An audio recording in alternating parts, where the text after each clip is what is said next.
What's up? Welcome into Let's Bet It. It is Saturday. We are pumped up. I'm mostly pumped up because of that Hawks game last night, guys. Whew.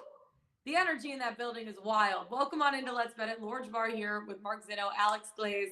Guys, watching some of those games yesterday, Zinno, I'll start with you first. Just your thoughts overall on some of the NBA games we watched last night. Well, one, don't bring up the game last night. Glaze was a half point off. You saw my eye roll. You saw my eye I roll. mean, I know. Vegas knows best. Vegas knows Okay. best. No, Zeno knows best because his three-star play of the day yesterday, the Milwaukee Bucks, hit quite well and quite easily. That was a no sweat for me.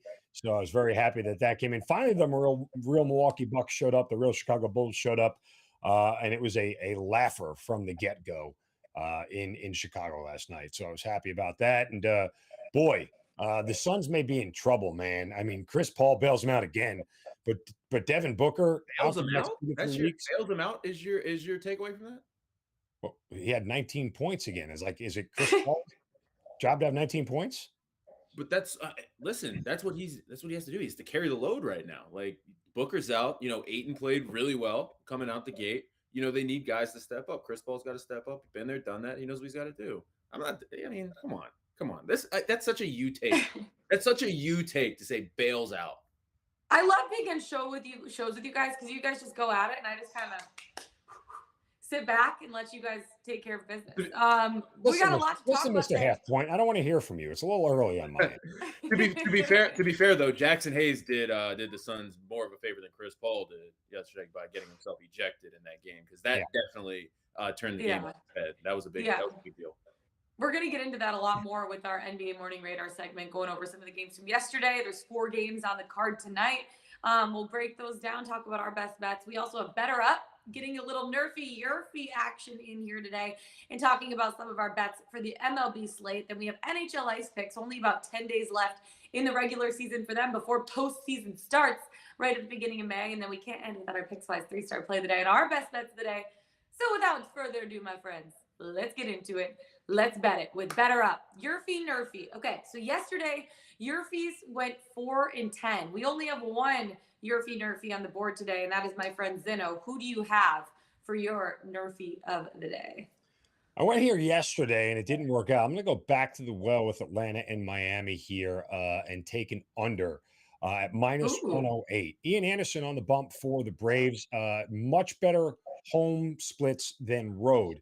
Had a rough first start at Truist Park earlier in the year when he got banged around by the Cincinnati Reds. Redeems himself with his second start out in L.A. Batting average against for Ian Anderson at Truist Park last year, 207 when he is at home. So he's a much better pitcher there. Plus, Miami, second fewest first inning runs scored in the league, behind Baltimore at 0.08. All I got to do is hope the Braves don't score in their bottom half of the first after they did it yesterday. But I'm going to back the NRFI here between Atlanta and Miami. I like it. I'm actually on that game full game under 8. It just screams under to me between the trends that have been happening between the two teams. The pitcher is not really giving up hard contact. And you look at the Marlins. I know they scored 4 runs on Thursday, but the games before that against the Cardinals, they scored 0 runs and 1 run. Now the under is 5-0 in the Marlins' last 5 games. The under is 3-0-3 in Anderson's last 6 starts as a home favorite, and 3-0-1 in Anderson's last 4 starts as a favorite in general. So the under just seems like a really good spot to me here at under 8 for the full game. But you also like the NRFI for this game as well. I do. And I double down here and take the Braves minus a half run in the first 5 at minus 105. Just because of the price that I'm paying. For all those reasons you talked about, Miami's not going to score. And I think Anderson is going to have a really good start, a bounce-back start at home. He should be able to get through 5 before he turns it over to a very reliable Braves bullpen here. So I don't mind at minus 105, only paying a nickel of juice here to take the Braves in the first 5 minus a half run. Yeah. Alex, what's on your MLB card heading into tonight? Or today, I guess. Yeah, well, this will make our producer Justin and Zinno, big Yankees fan here, pretty happy. I like Nestor Cortez, over 5.5 strikeouts today. Oh, don't roll your. I mean, listen, lame. It's lame. I asked 12 Ks last time out. Of course, Glaze is going to go back to the well. No. Well, it is no. It's not so much. He had an immaculate inning last time out. Actually, it's not because of that. It's more actually looking at Cleveland. And what they do with or don't do at the plate, averaging 6 most strikeouts over the last 3 games. And I'm looking at these Yankees pitchers who just struck them out 15 times last night. So this is a Cleveland team that's really struggling at the plate here. And of course, Cortez has he been? He's been the best Yankees pitcher, right? I mean, he's been probably their best Yeah. through their first 2 outs, right? 5 Ks in 4.1 innings in his first outing, then 12 strikeouts, as you mentioned, against the Orioles. So does it really count? Does it really count to the Orioles? But he's been strong. I like him to get 6 or more strikeouts today. I like it. And Zeno, you have another one on your card too, yeah? Two more actually. Let's go to the White Two Sox. more. Oh my gosh, hit More. us with I like all this the White Sox MLB pick. I betting dollars. almost put this on the card, but go ahead. Let's go to the White Sox and Minnesota Twins. Under 9 at -115. You're getting a day game after night game. The total goes under last night. Low scoring 2-1 final. Dylan Bundy on the mound for the Minnesota Twins. His ERA this year, 0.87. He's given up just 1 earned run in 10 and a third innings pitched. Now, what really puts the under here is both of these teams' batting average. The Minnesota Twins are batting .202 on the year. That's 27th in Major League Baseball. Chicago White Sox batting just .215, which is 22nd in Major League Baseball. Don't have to worry about Velasquez, the starter for the White Sox, because the Twins can't hit. And because this is only priced at -115, I'll take the under again. Day game after a night game. Good spot to fade high totals here. So give me under in Chicago and Minnesota. And then also, guys, a purely value play based off of price and shopping around. Jose Urquidy, starter for the Houston Astros, taking on Toronto. His K prop. Interesting to note here. He's started 2 games this year, lasted 4 innings in both of them, and struck out just 2 batters in each of those first 2 games. His K prop at 4.5 on FanDuel is -150. At 3.5, the under is even money, +100 on DraftKings. That's where I'm going. Go under 3.5 at even money. Look, K props are really tricky, and I tell people repeatedly, do not pay 150 or whatever on K prop. It's just way too much variance. Like 125 really is my cap, and it's got to be a very specific situation that I'll pay that kind of juice on. It's just over the long haul, you're going to lose more. You're not going to make enough money paying -150 on anything. So with all the variance in K props here, when I get even money for a guy who doesn't strike people out against a lineup like Toronto, where he might not even be in the game 4 innings because he's going to get banged around, give me under 3.5 at even money on DraftKings. You love to see it. You love to see it. I love our MLB bets today. I'm feeling pretty good about it heading into today and tonight. Let's talk a little bit about NBA, because obviously things are heating up for the first round. Yesterday we saw some really exciting games, starting with the Heat taking on the Hawks. Obviously, guys, I was like, what the heck did I just witness last night? PJ Tucker was wide open in the corner. That's what you witnessed. Jimmy Butler go in hero mode. PJ Tucker's in the corner open. Watch it back. Looking like a guy who missed. Just watch it. We were texting Zeno. We were texting. You said the Heat were going to score. We all thought the Heat were going to score. We knew Jimmy was getting the inbounds, but PJ Tucker is open in the corner, in the short corner. Make the right play. I told Glaze, I texted him. I was like, Jimmy Butler's an assassin. Watch this. And I was like, oops. I was more. I hate to see it. I know. I wasn't rooting against the Hawks. I just wanted Glaze to cover his bet because I know how crotchety he is when I have to work with him the next day. God, he's so crotchety, right? Doesn't cash by a half point. Yeah, he's so crotchety when he doesn't hit his bets. But you know what? It was really fun to watch the Hawks win. The Heat went on a 21-0 run in that third quarter. The Hawks go into the fourth quarter down 12, and they were able to come back and get that thing done. It was just an amazing fourth quarter performance by the Atlanta Hawks. Let's talk about the Bucks Bulls for a second, because the Bulls just got absolutely annihilated. Zeno, your thoughts?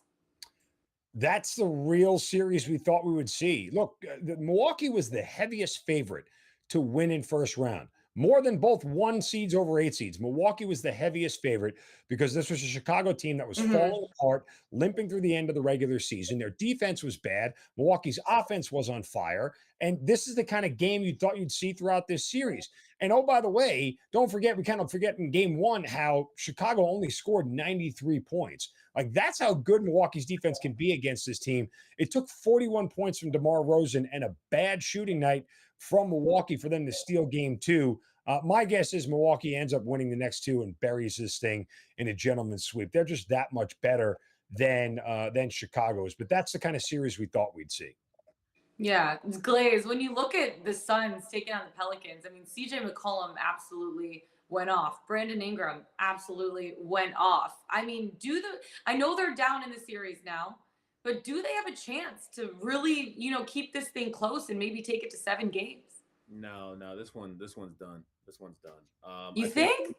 yeah, I do. I think what we saw last night is we saw what the Suns are capable of being when they don't need to rely on Devin Booker, right? Like I think the Mhm. Pelicans had a real shot here, and I mean we talked about it before the show. Jackson Hayes just blew it by getting ejected in that game, and really allowed a guy like DeAndre Ayton, who is a contributor but not the way he was last night, to kind Yeah. of get a good feel. And the worst thing you can do is allow those role players to get confidence, right? So I mean Cam Johnson, McCall Bridges, DeAndre Ayton, those are the guys that are going to need to step up and take care of business to get past this Pelicans team. And I think that all last night did with them stealing that win was give them the confidence to be able to just do enough to get through this series, because it's not going to be pretty, but they're going to find a way to get through this series and advance to the playoffs. Pelicans really missed an opportunity there. And Glaze, would Lauren, you agree?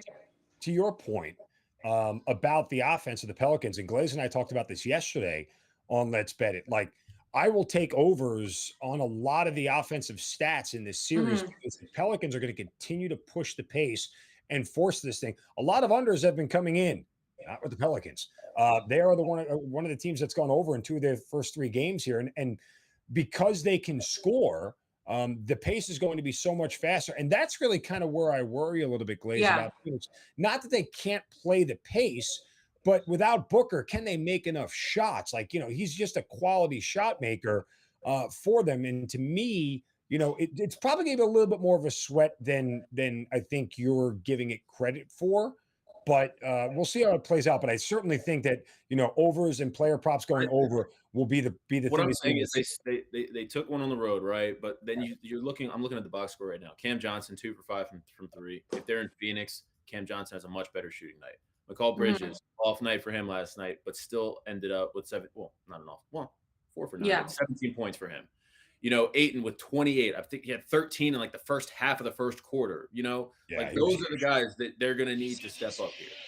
That's going to be the difference. That's going to be the difference. Who is playing sound right now? Sorry, I was torturing myself at one point during when Zena was talking, and I just Twitter searched PJ Tucker corner, and I just wanted to watch that again. See PJ Tucker standing by himself in the I corner. know, misery Because loves company. I'm kind of like a masochist in that way. Like I'm just gonna sit back and just watch, and I'm just gonna Oh feel God, it. that's funny, man.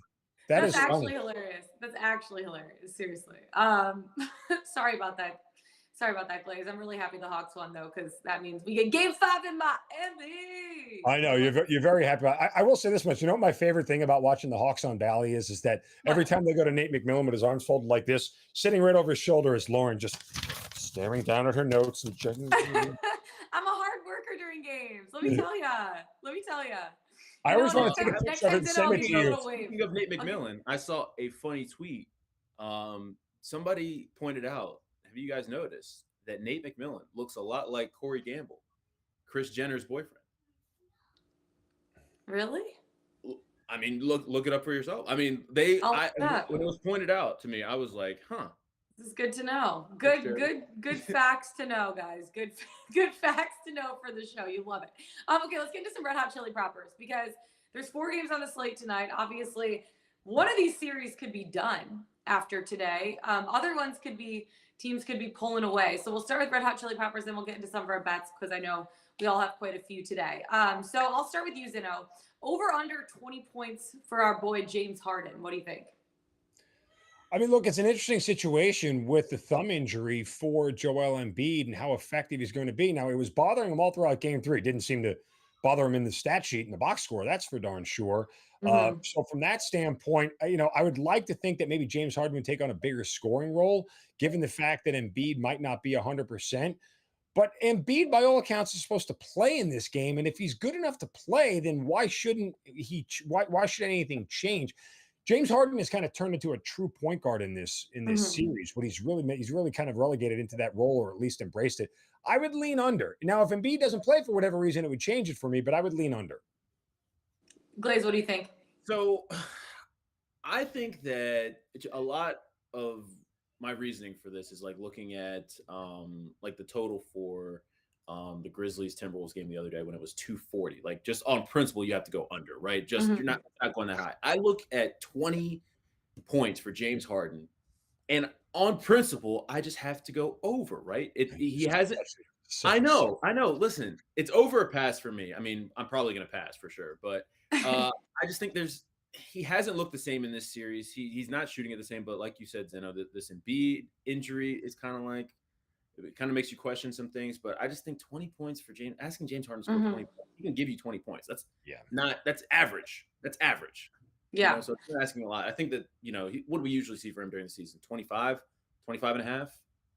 I mean, and here's the variance. So again, if Embiid doesn't play a lot, right, or they have a sizable lead, Harden may just do his ISO ball thing and start chucking up threes. And if he's hitting, Glaze is right. Like, or drive to the cup and get fouled. Like, I mean, that's what he does. Yeah, he's right from the standpoint of it's not a lot to ask James Harden to get to 21 points. It's a very low number for him. But the first 3 games have said he doesn't need to do it. Yeah. Yeah, that's totally. He just needs to be the facilitator at that point. What about over under 3.5 made threes for Gary Trent Jr., Glaze? So I actually saw 2.5 on FanDuel and DraftKings. 3.5 is not enticing to me at all. 2.5 is a little more interesting. But so much is up in the air with his health, and how many minutes he's actually going to play. And wait, did you guys have me back now? We got you back. We were just going to do the show without you. Yeah, we were fine. I hate to see the internet go out like that. But he's been dealing with that illness. Gary Trent's been dealing with that illness that's kind of been limiting his minutes, and he hasn't been playing great. So it's a pass for me. But I saw 2.5 on FanDuel. If you think that Gary Trent, 3.5 is not interesting, but 2.5. Yeah, Zeno, how do you feel about 3.5? I'm going to Glaze this pass. I mean, look, the 3-point props in the playoffs are hard to tell, just because, and just look at the way the totals have moved around, because defense is so much more of a premium. And shots are so much more contested. It's really hard for me to look at a 3 prop and feel very comfortable with it, given, kind of the way games go. I mean, look, the Hawks are one of the best 3-point shooting teams in the NBA. Have we seen Trey really make his fair share of threes? He's certainly taken them, but a lot of them are tough contested shots and they're not going in as easy as they used to. So I just been generally staying away from 3-point props here in the NBA playoffs. Yeah. What about our boy Joel Embiid? Over under 40.5 PRA, points, rebounds, assists for Joel Embiid tonight. Too high. Zeno. Too much variance. Again, I can't. I'm not going to get involved with a guy in an injury. It's a bad You never play. know. Yeah, there's just he could on one drive get his hand smacked in the first quarter and he's done. Like they're not gonna chance it. They're gonna sit him out the rest of the game. Like, it's just way too much. That would mean you're under with cash, right? It would, yeah. But I'm just saying, like, I'm not gonna bet an under with hoping an injury. We're kind of no. Well, hold on. Injury. We're not hoping. Hold on. Don't put that on me. I'm not hoping for an injury. I got a Jabbar snort. See, I mean, you just think, he's like, I'll just take the under, hoping he gets a stump. No. That's just like Zeno to twist my words. No. I like the under. I think this number is way too high, though. I mean, Embiid's gonna get if he's healthy, he can give you 30, right? That's not even a question. But I think that the banking on assists with Embiid is not the way you want to look at it. So then you're asking yourself, can he get 15 plus rebounds? Yes, he can. But are you going to bet that Joel Embiid can get you 15 or more rebounds?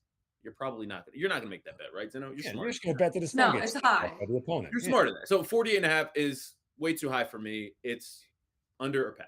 It's great, Glaze, is that you threw it in there, like, but your under would hit. It's kind of like, the guy who's looking to divorce his wife and, she's getting on a plane. Well, if the plane crash goes down and everybody dies, you don't have to get a divorce. Like, Glaze points that out. Glaze's like, well, you don't have to get divorced. Because if he doesn't play, your bet doesn't count. But if he does play, the second he's on the court, I mean.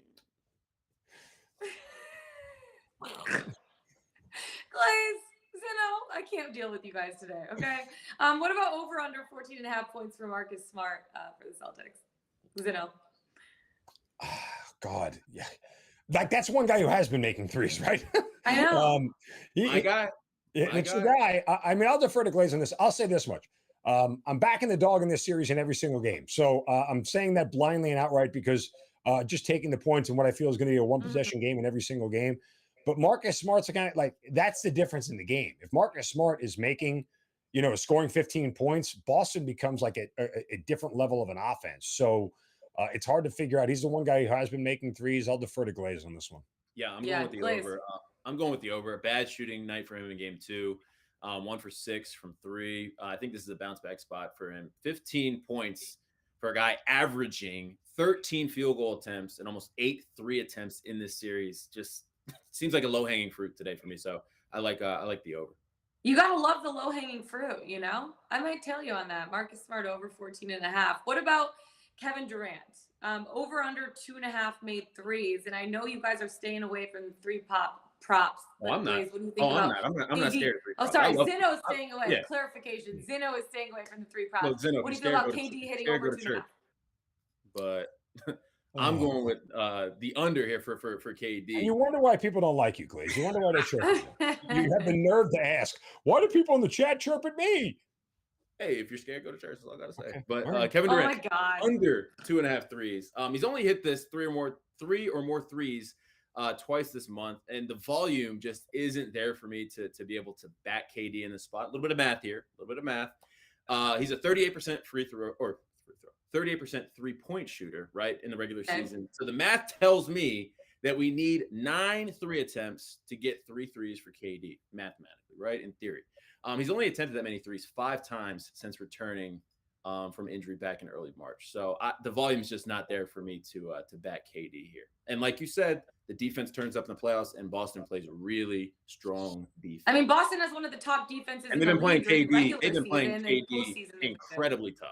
Yeah, I mean, and look, KD has not been shooting well at all in this series. I looked at the numbers. Jason Tatum and Kevin Durant are both averaging 25 points a game in this series. Jason Tatum's doing it on 41%. Kevin Durant is doing it on 30%. So I would tell you, Glaze, that the shot volume may be there. Now, whether the three volume is there. No. Yeah, KD's shooting. The conversation. I'll say this one. Here's the only thing that gives me pause on that. It's a pass for me, but if the Nets are going to get back in this series, they have to win this game. And if they have to win this game at home, they've got to get more scoring from Kevin Durant in any size, way, shape, or form. Like he's got to, it can't be Kyrie with the 39.9. It's got to be Kevin Durant with 35 and Kyrie with 27 kind of deal. Because that changes the way you play defense entirely against the Nets. So it's going to require a all-time huge effort from Kevin Durant. And, I wouldn't bet against him in these moments. I'll just say that. Here's the thing. KD can give you those. He can give you 40 points from the elbow. He can give you just those reckless mid-range buckets. Like that's his game. That's what he does. 100%. So no, it's crazy. That is what he does. And the Nets do need to win this game if they want to be able to get back in the series. Once you go down 3-0, the stats just don't look extremely favorable for a team to come back. Glaze, I'm going to go to you first because I'm looking at the slate of what we have on our cards tonight. You have 2 props, and then I'll get into Zeno and I because we're doing more money lines and spreads. So go into your props first. So I have 2 props, both in that Celtics Nets game. Zeno's scared of the 3 props, so just cover your ears, Zeno. I don't want to. Yeah, Zeno, it's okay. It's okay. You're gonna be okay. I'm sorry, I don't want to scare you, but Marcus Smart over 2.5 threes. I do. I mean, this is a value play for me at plus 148. That seems like severely mispriced here. He had 4 threes in game 1, and that, if you remember, that was the one where we did the live handicap, Zeno, and I was like, Marcus Smart, over 2.5 threes. I like that. And then, sure enough, he had 4. But again, the volume is there for him. 15 3-point attempts through 2 games in this series. I think Smart is just a guy that's he's coming alive for them offensively. I mean, we know what he can do defensively, but he's really coming alive offensively. So over 2.5 at plus 148 seems like a lot of good value for me. I like it. And then the other play, Jason Tatum over 5.5 assists. He's gone over that in both games this series. And I'm looking at this for a number of reasons. I just think that the Nets, the way that they're going to defend Tatum, they're going to throw a lot of bodies at him and pretty much make anyone else beat them other than Jason Tatum, like he did in 1 here. And he's going to take on more of a facilitator role at times, like he did in game 2. He's averaging 9 assists in this series and has had 6 or more assists in 8 of the Celtics' last 10 games. So I like Tatum over 5.5 assists. And Zeno, I'm looking at your card. You like Memphis to go up 3-1 in the series. They came back from that 20-point deficit in game 3. That was pretty incredible. Yeah, and I wrote this up for the Pickswise website as well.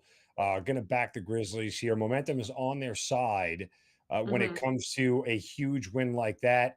And when you get in a series like that, and you have a moment like that, it takes a veteran team that's been through the ringers before, that understands what a 7-game series feels like, to be able to overcome it. Minnesota is not that team. Patrick Beverley is not that emotionally mature leader that you need in these spots. They'll end up getting more angry than anything else. If Memphis jumps out to an early lead, it could be over very quickly for Minnesota in this game, despite the fact that they're home. But there's probably just going to be way too much scoring here for Memphis in this game. On a short number, I can back the Grizzlies. Yeah, and you like the over here too? Oh, yeah. Yeah. Glaze, please. Go ahead, Glaze. Go ahead. I was just going to say, because when we're talking about this series, I can't help but think about Karl Anthony Towns and just how bad he has been. Yep. And I'm looking at his points, rebounds, and assists number. It was 39.5 last game, 38.5 juice to the under. Zeno, do you have any thoughts on that? Because Cat, when he's out there, he is effective, right? But he can't stay out there because he does nothing but just commit stupid fouls. So when you get a foul trouble early, that how sucks. are you feeling about the 38.5 points, rebounds, and assists? I think you got to go. What are you, Alex? What are you, Glaze? What are you? Listen, I am. Don't be fooled by the props that he's got. He's Alex Glaze, and I'm not. That should be your new motto. But I wrote this actually on the Pickswise website. When you talk about Karl Anthony Towns, who needs to score better and play better, in the 7 matchups this year between Minnesota and Memphis, Minnesota's won 3 of them. In those 3 wins, Karl Anthony Towns has averaged 25 points. And in the 2 losses in this series, he's averaged 12.5. I mean, the proof is in the pudding. If he scores, Minnesota is going to be a much more viable option, and a much more, they'll be in the game a lot easier. Like, they won't struggle as much. But the thing is that if they take him out, and that's what Memphis's defense is focused on, and not allowing him to be the offensive juggernaut, Anthony Edwards isn't enough, and that's not a disrespect to him. But Karl Anthony Towns is what that offense has to go through. And when it doesn't, again, it's much similar to when you have a big man like that. And it's the same thing with the Sixers. Embiid keeps getting fed the ball. It makes everybody's life a little bit easier because there's so much attention drawn towards him. Anthony Edwards got so many open looks in game 1 because Karl Anthony Towns decided to score 20 points in that game. Yeah. So that's a big difference here. Yeah, no, I agree. Why do you like the over in this spot too, Zeno? Because I don't think that Minnesota is going to win an under game. It's going to go. I'm still waiting for Memphis's offense to show up. They haven't really had that huge offensive. Yeah, they haven't game had like that game yet. Yeah, where they score 125 and they just look phenomenal. It's sort of the same thing I was talking about earlier with the Milwaukee Bucks. Like, eventually, the real team has to show up. If they don't, they're going to end up packing their bags and going home. Yeah. So I think Memphis understands that. I think that they know that they're going to have to play a very good game against this Minnesota team. And if Minnesota can make shots early and push the pace, I think Memphis can respond. This should have been an over series from the jump. And, oh, by the way, there was a big drop in the numbers because all 3 of these games, the first 3, the total, I think, was 238, 240, and 237. They give you a 5-point drop down to 232.5. That is way too much value to overlook. That's way too many points to come down for these 2 teams. And that's the other biggest reason why I'm going over, just because the number has come down so much where it's like, come on, that's a 5 or 6, 7-point drop in certain cases. No way. I'll take the over. Yeah, I totally like that. And I might actually tail you on that. I am on a lot of underdogs today. Well, not a lot, just 2. But I like the Mavs taking on the Jazz. The Mavs +6. And I also like to sprinkle their money line here in this spot at +210. I love my plus money bets. Why are the Mavs such heavy underdogs, guys? Again, right? After going up 2-1 in the series. Because they can't do it. They can't do it again, right? They can't do it again. They can't keep doing this. Lawrence. No. I'm saying you asked the question. I'm answering rhetorically. I'm not saying. Yeah. Why are the Mavs such heavy underdogs? People are like, oh, Utah's just not playing that great. They can play better. This is who Utah is. I am clapping back. They're good, but they're not great. They haven't been able to This is stop the Dallas playoff without Jazz. Luka. Yeah. They haven't been able to stop Dallas without Luka. And speaking of, Luka might come back tonight. The Jazz have absolutely no answers for the Mavs in their small ball lineup. They even tried benching Rudy Gobert at the end of the last game, playing Eric Pascal as a small ball center late in game 3. They couldn't do anything. I like the Mavs to cover in this spot, even if Luka doesn't play in this one. And I'm going to sprinkle their money line as well. Even if Luka does play, he gives 15, 10, 12, whatever decent minutes. He doesn't even need to be stellar. I think they're going to be able to win, even if he's not at 100%. I don't like that the Mavs are such heavy underdogs after going up 2-1. The Jazz just aren't good. The Jazz aren't good. Lauren, I wrote the same thing on my sheet. Dallas keeps getting points? Question mark? Like, why? Question mark, question mark, question mark. Why? I mean, here's the only thing I can come up with, and I looked this up. Utah is leading pretty much in every offensive category: shooting percentage, free throw percentage, rebounding, and they are dominating inside in points in the paint, like doubling up Dallas points in the paint. The only places that Dallas has a lead is in three-point shooting, which sometimes is enough, and they're taking better care of the basketball. They have less turnovers and they have more steals. Turnovers, that's really three-point shooting, massive in these kind of games. Yeah, massive. I mean, you saw the agreed. Hawks in game 2. They had 19 turnovers. They limited that to 11 in game 3, and they win. Turnovers. That's it. You know what I mean? That's a huge thing. I also like the Celtics against the Nets in this spot. My Celtics money line at plus 132. I hate that I like the Celtics as much that I do. And reports are saying that Robert Williams III is going to be back in the lineup.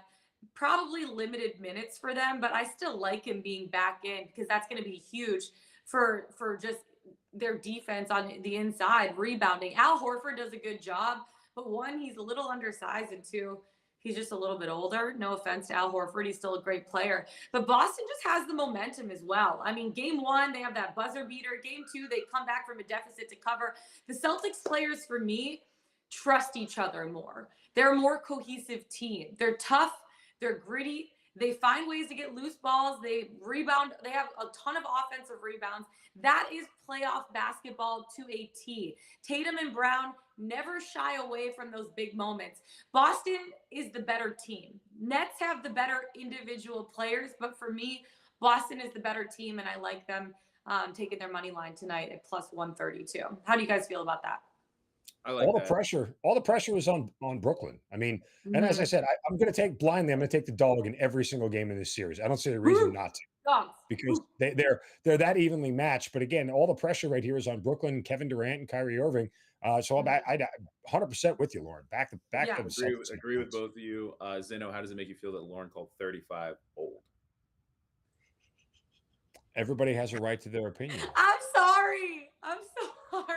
Older. It's for good the league. because I'm older just for the league. I'm just slightly over 35, but I'm young and vibrant and good looking. So I mean, not everybody can be a sports. I was just asking a question. 40's the new 30s, Zeno. That's what I've heard. Okay, sure. Well, I'll when you get there, let me know. So now by the time you get there, by the time you get there, 50 better be the new 30. God bless. Okay, let's go on to NHL. Obviously, some great NBA talk there, guys. But let's go on to NHL. There's about 10 days left in the regular season, 12 games on the slate tonight. But before we do, let's take a look at some of the futures that we're dealing with, because playoffs are right around the corner, and I freaking love NHL playoffs. So when you're looking at some of these futures bets, I'm not on any right now, but I actually might take this one. Glaze, are you on any futures either for conference finals or the Stanley Cup? I'm not a big hockey bettor, admittedly. But we're on the same page with this, with the Avs to win the cup, right? You just stole my thunder. Sorry, it's boring. I'm gonna let you talk about it, but it's not boring. It's exciting, but I'll let Zeno go first. It's boring to take the favorites, but I'm just. It's not boring to take the favorite. It's not, especially when they're at plus money to win the cup. But anyways, I digress. I was looking at that Eastern Conference. I was just looking at the way the Eastern Conference is kind of stacking up. That is going to be an absolute dogfight. That's going to be a gauntlet. So then I just looked at the West, and it looked like so easy. Yeah, easy. I'm on a couple of those Eastern Conference. I'm on a couple of those Eastern Conference games today. We'll get to that in a second. But Zeno, who are you looking at when you look at futures, and kind of where do you see value here heading into the future? Back I to the talked future. about this team at the All-Star break and post All-Star break and where they are, and actually pre All-Star break as well. And look, I am all prepared for the rest of the world to say, "I told you so." You're an idiot, which are two phrases I've heard more times than I can count over the course of my adult life. That said, Toronto Maple Leafs plus 550 to win the East, plus 1,000 to win or 1,100 rather to win the Cup. This team, it's one of these things. I know they haven't gotten out of the first round in a decade. If they don't do it now, like the way they played all year long, how good their offense is, I would have loved to see a little bit of an upgrade in the goaltending, or at least a little more depth there at the trade deadline. Didn't happen. They tried, but it didn't happen. But I mean, I know Florida is a juggernaut, right? But if there's a team that can match them offensively, it's the Maple Leafs. Matthews, Tavares, the entire offense there is just off the charts. And I think it's the one team that really can give Florida a run for their money in the East as far as the scoring is concerned. So I'm going to stay with the Maple Leafs here and wait for the world to tell me I'm an idiot when they get bounced in the first round in 6 games. Hey, you know what? It's okay. Those teams are actually playing today. The Leafs and the Panthers. I'm actually on that game. I'll talk about that bet in a second. The one thing I actually like that because their offense is so good, Zeno.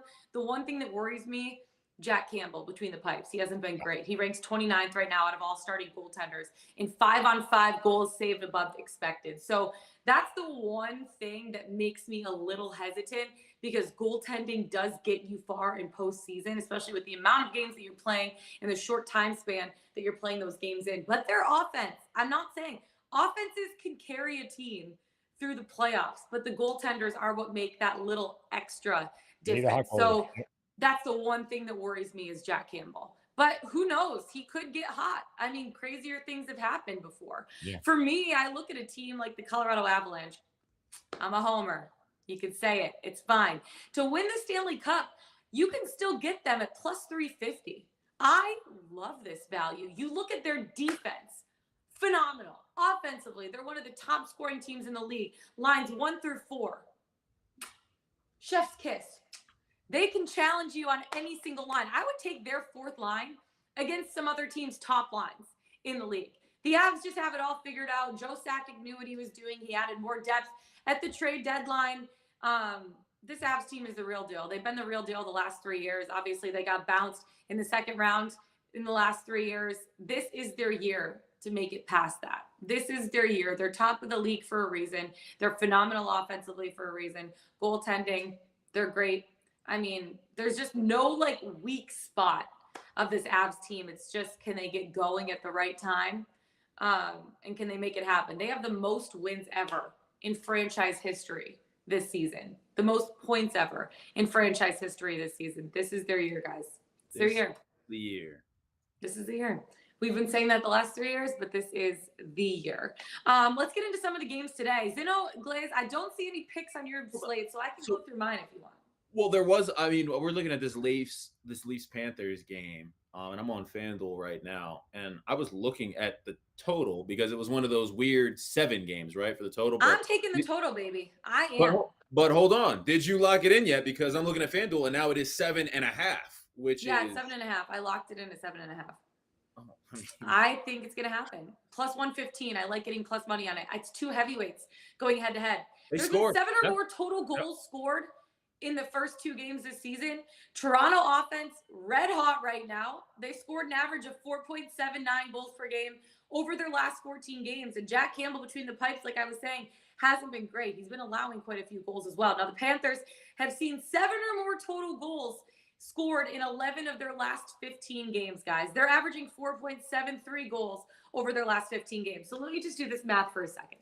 If Toronto's averaging 4.79 goals over their last 14 games, and you add that with 4.73 that the Panthers are averaging over their last 15 games, last time I checked, that's over 9 goals. Panthers rank 1st in expected goals per 60 minutes played. And Bob Rofsky, for me, been inconsistent all season. He started once against the Leafs so far. He allowed 4 goals on 14 shots before getting pulled in that game. I know it's an intimidating total in this spot to take the over on, but I can truly see 9 or 10 goals being scored in this game. The last few seasons, this matchup has had 7 or more goals scored in 9 of the 10 times they've gone head to head.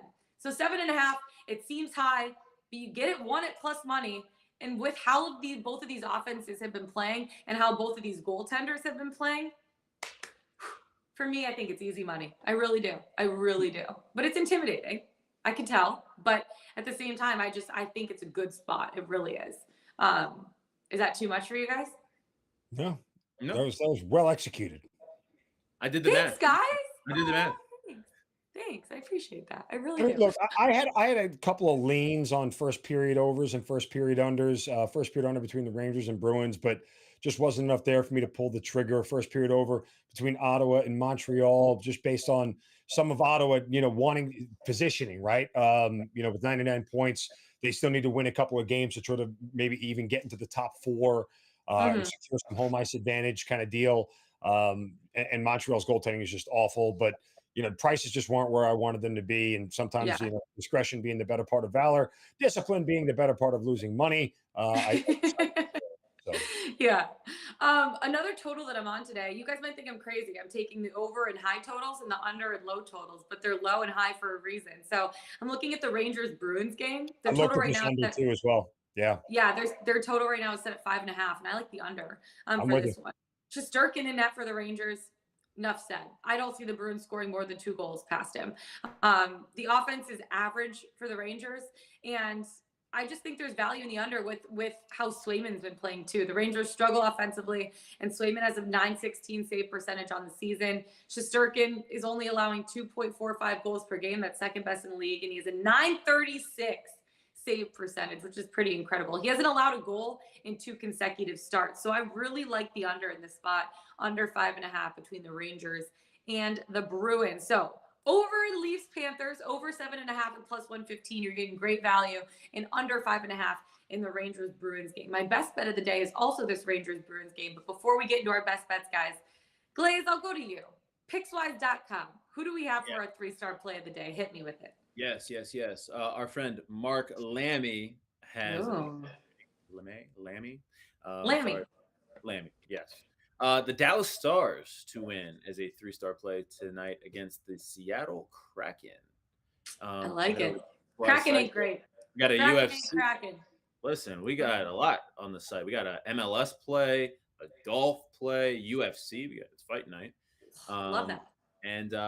And then we got some NHL plays also. So head over to the Pickswise website where we have a plethora of 3-star plays. Ooh, big word for you, Glaze. Big word coming from that. A big word for me. He turns 30 and he just pulls out these massive words. It's a big word for you. Trust me. That's in the regular rotation. I mean, I could pull out some words for sure. Okay, we're gonna challenge you now. Every show that I'm on with you, Alex, I want a 10-letter word or more. That's all I gotta say. Okay, let's get into our. Hold on. I'm letting you know that I'm absolutely doing that. There and 10 letters or more. And every time you do, I'll come up with an 11-letter word just to stage you up a little bit. Yeah. Like I want you to work in supercalifragilisticexpialidocious one time. No. I'm gonna work in. It'll be seamless. There will be like in the middle of a take, there will be a 10-letter word that you're gonna be like, wait. Okay. Every single show for the next week at least, or 2 weeks. Let's say 2 weeks. 2 weeks. We'll challenge you. Okay, cool. I'm glad that we figured that out. Let's get to our best bets of the day. Zeno, I'm gonna go to you first. Do you like your NRFI for your best bet? My pick is as beautiful as a rhododendron. Oh. Yes, look it up. There you go. Atlanta and Miami. Starting out with the 10-letter words. I'm loving it. I think it's actually 12, but that's okay. Nonetheless, I'm going to a NRFI today. Atlanta and Miami going to run this one back after it didn't hit yesterday. Ian Anderson on the bump for the Atlanta Braves, a much different pitcher at home than he is on the road. Opposing teams batting just .208 against Ian Anderson last year at Truist Park. Should have a good bounce back start. Miami, the second lowest scoring first inning team in the majors this year, 0.08 runs scored. If the Braves stay off the board in their half of the first, this one should get home. Give me a NRFI between Atlanta and Miami at -108. NRFI, no run first inning, baby. Okay, Glaze, we're talking about the 3 props, but today for your best bet, you have an assist prop. Tell me more. Yes. Okay, so for those of you who don't know, Zeno, you were on the show when I talked about this. Got burned by an assist prop earlier in the week. So burned so bad, I actually took the next night off from assist props. I just felt I needed to shower a couple times, get the ick off me a little bit. But we're back. We're back with an assist prop today. He's back and better than ever, baby. Jason Tatum over 5.5 assists. He's gone over that number in both games this in this series. And the Nets, I just see the way they're going to defend him today. They're going to throw a lot of bodies at him, and he's going to, at some point, have to take on more of a facilitator role. He's still going to get his, and he's still going to score. But I see Tatum taking on more of a facilitator role at some point in this game. He's averaging 9 assists in this series and has had 6 or more assists in 8 of the Celtics' last 10 games. I just like Jason Tatum to go over this number, get 6 or more assists. So we have Jason Tatum over 5.5 assists. NRFI for Atlanta taking on Miami. For me, I'm going back to the well, baby. Rangers taking on the Bruins. And I was really debating between using the under 5.5 for my best bet of the day or just betting straight up Rangers money line. I threw a dart at a wall. It hit Rangers money line. So we're going Rangers money line at plus 116. The Rangers are red hot right now. They're 7-2-1 in their last 10 games, and they've allowed only 3 goals total over their last 3 games. Now, Boston, 5-5 in their last 10. They lost 3 of their last 4. This game, though, is going to feel like a playoff atmosphere. I talked about Shesterkin a little bit in net for the Rangers. I don't see the Bruins getting more than 2 goals past him. The offense is average for the Rangers, but defense with Shesterkin, they're only allowing 2.45 goals per game, which is second best in the league. And Shesterkin has the best save percentage in the league. That's why he's leading the Vezina Trophy race right now. 936 save percentage. He hasn't allowed a goal in 2 consecutive games that he has started. I also don't see the Rangers getting many past Swayman in this spot. The Rangers struggle to score on offense. Swayman has a 916 save percentage on the season. So that's why I said there's value on the under. But for my best bet, the Bruins, I know they're elite in generating high expected goals rate, but right now they're only scoring 3.04 goals per game, and they're allowing 2.69 goals per game. The Rangers, for me, they have the momentum in this spot, going 7-2-1 in their last 10 games. And with the Bruins losing 3 of their last 4 games, I just feel like the Rangers have it figured out right now, and they're hitting their stride at the right part of the season. I just don't see the Bruins getting many past Shesterkin. And even though the Rangers offense is average, I think that they'll be able to get it done, get enough done to at least get a low scoring total and do enough to just get the win here in this one. They're going to extend their winning streak to 5 games. And they have the momentum on their side. Give me the Rangers, baby. Money line, plus 115. Lock it in. Love it. I'm looking at Making the chat. it happen, boys. I'm looking at the chat. Big J27. Steven Adams is going off today. Listen, I don't know if that's a shot at me or if you're serious. That's 1,000% a shot at you. We're staying away from Steven Adams props for sure. But what I Remember will when you say, did like a Steven Adams although prop like 5 shows in a row? I am stubborn, but I will say that I am approaching today's assist prop obdurately. So, you know. Ooh, he has the word. Yeah, he had to look that word up. He had to look that word up. Mine was on the tip. Oh my God! Did you Google? Alex, did you Google? Listen, I threw it in there. He did. Of course he did. Well, on that word, I was trying to think of a good word, guys. My brain's just not. My obdurate approach to the assist prop. I mean, just wow. You guys are just so smart. I mean, I wish my Michigan degree would let me know as many big words as you guys do. On that note, gentlemen. I think loser is the biggest word Michigan knows. Go blue, Michigan. On that note, gentlemen, I bid you farewell. That's it for us today. Find us on the Pickswise YouTube channel. Go to pickswise.com. Follow us on Twitter. Alex Glaze, Mark Zinno. I'm Lauren Jabara. Best of luck tonight. We'll see you guys tomorrow. That's a 10-letter word. Let's get it. Let's bet it.